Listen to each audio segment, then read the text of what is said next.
कानून सबके के लिए बराबर है। शहंशाह बहुत न्यायप्रिय शासक थे। उन्होंने अपने महल के प्रवेश द्वार पर एक घंटा लगवा दिया था। जिसको भी शिकायत हो वो उस घंटे को बजा सकता था ताकि शहंशाह आवाज को सुनकर न्याय कर सकें। उनके राज्य में गरीब अमीर छोटे बड़े सबसे साथ न्याय किया जाता था।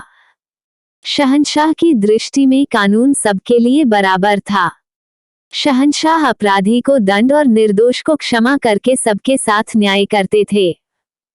कई लोग न्याय के लिए शहंशाह के दरबार में अपनी शिकायतें लेकर आते थे।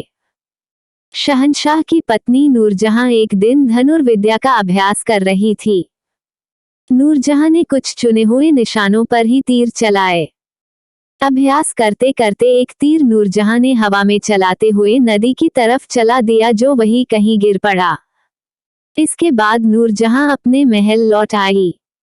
कुछ देर में महल के प्रवेश द्वार पर लगा हुआ घंटा जोर जोर से बजने लगा। पहरेदार ने देखा कि एक धोबन सिसकियां लेकर रो रही थी। उसके पास जमीन पर एक मृत शरीर रखा था और उसके हाथ में खून से सना हुआ तीर था। पहरेदार उस धोबन को शहंशाह के पास ले गया। धोबन शहंशाह को सलाम करके इंसाफ की दुहाई देने लगी। उसने शहंशाह को तीर दिखाते हुए कहा, हुजूर, इस तीर से किसी ने मेरे पति को मार डाला है, मुझे विधवा और मेरे बच्चों को अनाथ बना दिया है। अब मेरी और मेरे बच्चों की परवरिश कौन करेगा? शहंशाह ने उस तीर को उठाकर देखा तो उस पर शाही मुहर लगी थी। शहंशाह समझ गए कि निश्चय ही इस दुखद घटना को अंजाम किसी महल के ही व्यक्ति ने दिया है। उन्होंने पहरेदार को आदेश दिया, जिस दिन ये घटना हुई उस दिन धनुर्विद्या का अभ्यास कौन कर रहा था।